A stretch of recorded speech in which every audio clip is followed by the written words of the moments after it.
लेकिन आपको तो दिन रात हिंदू मुसलमान में उलझा रखा है, हिंदू मुसलमान में उलझा रखा है। इन बेईमानों ने सिर्फ एक फार्मूला सीखा है। भारतीय जनता पार्टी के लोगों के पास एक ही फार्मूला है।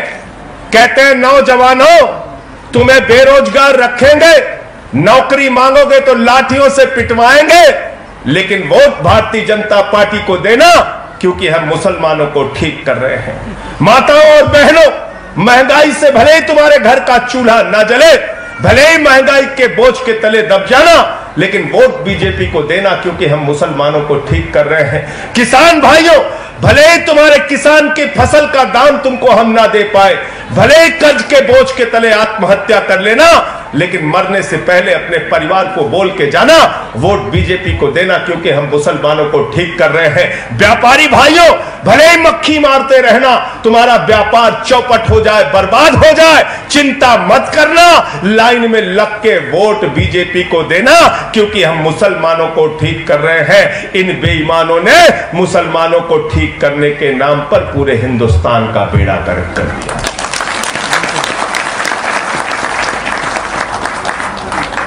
कर दिया कि नहीं कर दिया? कर दिया। और ऐसा भांग पिला दिया, ऐसा नशा करा दिया, ऐसा जाति धर्म का नफरत का माहौल हिंदुस्तान में पैदा कर दिया कि हमारे देश का प्रधानमंत्री, मुझे शर्म आती है, स्कूल की, अस्पताल की, सड़क की, बिजली की, पानी की बात नहीं करते। सभाओं में जाते हैं तो जनता से पूछते हैं, बताओ अगर गांव गांव में कब्रिस्तान होता है तो शमशान होना चाहिए कि नहीं होना चाहिए? बताइए। देश का प्रधानमंत्री इतना बड़ा अपशकुनी, इतना बड़ा ऐसी दुर्भाग्यपूर्ण बात करने वाला, और भारतीय जनता पार्टी एक अपशकुनियों की पार्टी है। इन बेईमानों ने पूरे चुनाव में कहा शमशान बनाना है, शमशान बनाना है। कोरोना की महामारी में गांव गांव में शमशान बन गया। बन गया नहीं बन गया? बन गया कि नहीं बन गया? इसलिए इनसे सावधान हो जाओ। बरेली में जनक प्रसाद जी क्या है, एक सुरमा मिलता है, उस पर लिखा रहता है नक्कालों से ममीरे का सुरमा, लिखा रहता है कि नहीं है? तो हम तो इनको कहते हैं राजनीति के लकड़ सुंगा है लोग। हमारे बचपन में लकड़ी सुंघाने वाले लोग आते थे, लकड़ सुंघा के लकड़ी घर लूट ले जाते थे। ये जहर खुरानी गैंग के लोग हैं, रेलवे में चलता है जहर खुरानी गैंग। नशा सुंघाया, सामान लूट लिया, यही काम ये लोग कर रहे हैं। आपको बेरोजगारी दी, आपको अशिक्षा दिया, आपको बदहाली दी, और आपको नफरत की आग में झोंक के आपका वोट लेते रहते हैं। ये वो पार्टी है जो हर मुद्दे पर फेल रही। नौजवानों को कहा 2 करोड़ नौकरी हर साल देंगे, वादा फेल हो गया। लोगों ने पूछा कितनी नौकरी दी, मांगा 22 करोड़ लोगों ने नौकरी दी, 7 लाख। किसानों को कहा फसल का दाम 2 गुना करेंगे, आमदनी 2 गुना करेंगे।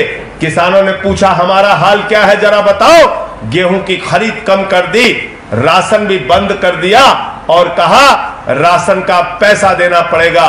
चुनाव खत्म, राशन खत्म।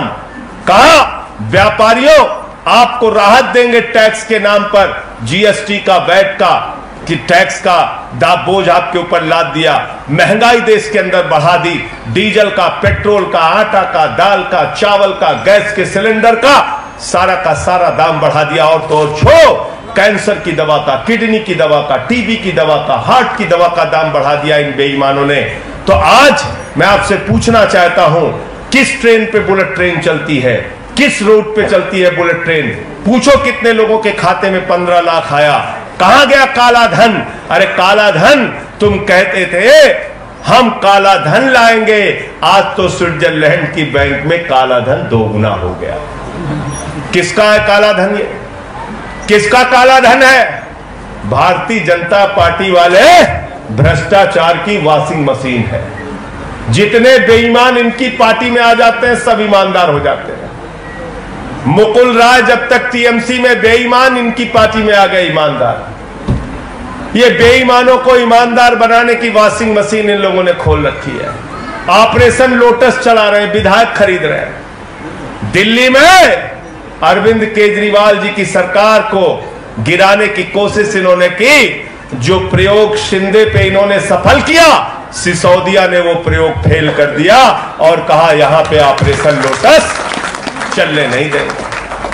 हमसे पूछ रहे थे एक टीवी चैनल पे भाजपा के प्रवक्ता, बोले संजय जी आप लोग बार बार ऑपरेशन लोटस कह के हमको बेइज्जत कर रहे हैं, हमने आपके विधायक कहां खरीदा हमको बताओ। हमने कहा भाई हाफिज सईद अगर ये पूछे कि हमने आतंकवाद कहां किया हमको बताओ, तो ये तो वही बात हो गई। चोर अगर पूछे भैया हमने चोरी, मतलब यहां पे आप चले जाइए किसी थाने में, अगर पूछिए इस इलाके का चोर कौन है तो उसका नाम लिखा रहता है कि नहीं लिखा रहता है? लिखा रहता है ना, लिखा रहता है कि नहीं लिखा रहता है? तो विधायकों की किडनैपिंग का धंधा हिंदुस्तान में अगर बच्चे से पूछा जाए कौन चलाता है तो क्या कहेंगे लोग? क्या कहेंगे? जोर से बोलिए। मैंने कहा भाई आतंकवादी, चोर, डकैत और माफिया, गब्बर सिंह कहे कि हमने बताओ डकैती कैसे की। हमने कहा तुम लोग तो बहुत भोला बालक हो, तुम कह रहे हो हमने, संजय सिंह जी हमने महाराष्ट्र की सरकार कैसे गिराई हमको बताइए। हमने कैसे गिराया अरुणाचल की सरकार, कैसे गिराया उत्तराखंड की सरकार, कैसे गिराया कर्नाटक की सरकार, कैसे गिराया मध्य प्रदेश की सरकार। मैंने कहा तुम लोग सीरियल किलर हो, यानी कि हत्या करने की सुपारी लेते हो, सरकारों की हत्या करते हो तुम लोग, और इतने बड़े बेईमान हो, उपदेश देते हो हम लोगों को। तुम्हारी पार्टी का राष्ट्रीय अध्यक्ष बंगारू लक्ष्मण कैमरे पर रक्षा सौदे में दलाली लेते हुए पकड़ा गया 1 लाख रुपए की। हमको उपदेश दे रहे हो, हमको उपदेश दे रहे हो।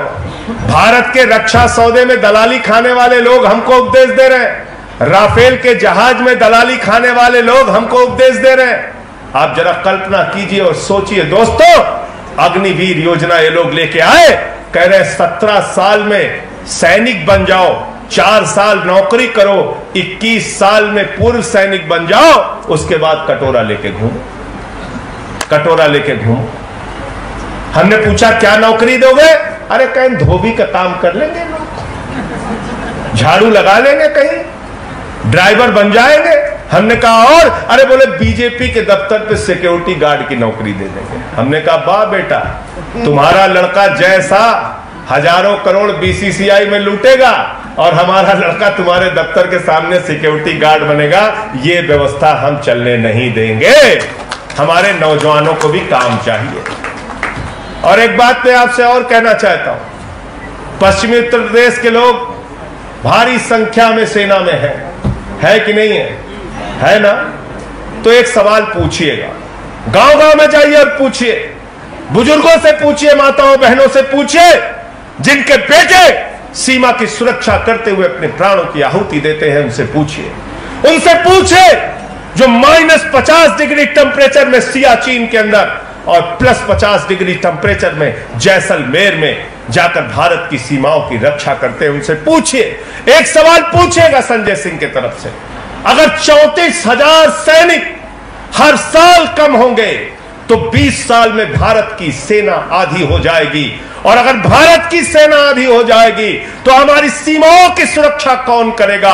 अगर भारत की सीमा की सुरक्षा नरेंद्र मोदी नहीं कर सकते तो मैं ऐसा मानता हूं भारतीय जनता पार्टी ने भारत की सीमा के साथ, भारत माता के साथ गद्दारी करने का काम किया है। गद्दारी करने का काम किया है कि नहीं किया बताओ? हमारी सेना को ही आधा कर दे रहे हैं। कह रहे हैं 46,000 भर्ती करेंगे, 25% रखेंगे, 34,000 बाहर कर देंगे। आप बताओ मुझे, है कि नहीं है कि नहीं? इसलिए इनसे सावधान हो जाओ। मैंने जो कहा ममीरे का सुरमा, उस पे जो लिखा रहता है नक्कालों से, अपने घर पे बाहर बोर्ड लिखा लगा दो सब लोग, नक्कालों से, नक्कालों से ये सावधान हो जाओ, इनसे सावधान हो जाओ, क्योंकि ये बड़े बेईमान लोग हैं। 6.5 लाख करोड़ की भारत की संपत्ति बेच रहे, रेल बेच रहे, सेल बेच रहे, कोल इंडिया बेच रहे, बीपीसीएल बेच रहे, सड़क बेच रहे, बिजली बेच रहे, पानी बेच रहे, LIC बेच रहे, बैंक बेच रहे, पूरा हिंदुस्तान बेच रहे। अगर सरकारी कंपनियां ही नहीं बचेंगी तो आरक्षण किस बात का बचेगा? और जब मैं अब आरक्षण की बात कर रहा हूं तो सिर्फ पिछड़े और दलित की बात नहीं कर रहा हूं, अब तो सवर्णों के लिए भी आरक्षण हो गया। हो गया नहीं हो गया? कैसे पाओगे आरक्षण? मोदी जी तो सब विभाग बेच रहे हैं, सब विभाग बेच रहे हैं। अभी पत्रकारों ने मुझसे कहा, बोले रे संजय जी आपको मालूम नहीं है वो ऐसा है इसलिए बेच रहे हैं मोदी जी क्योंकि विभाग घाटे में जा रहे हैं। अरे मैंने कहा दुनिया का एक व्यापारी पकड़ के लाओ जो घाटे के सामान खरीदता है। घाटे के सामान खरीद रहे हैं लोग, घाटे के सामान खरीद रहे हैं। एयरपोर्ट बेच दिया, पोर्ट बेच दिया, सब कुछ बेच रहे हैं लोग। मोदी जी क्या कहते हैं? भारत माता की जय, हम भारत की रेल बेचेंगे। भारत माता की जय, हम कोल इंडिया बेचेंगे। भारत माता की जय, हम भारत की बैंक बेचेंगे। केजरीवाल जी कहते हैं भारत माता की जय, हम अपने बच्चों के लिए स्कूल बनाएंगे।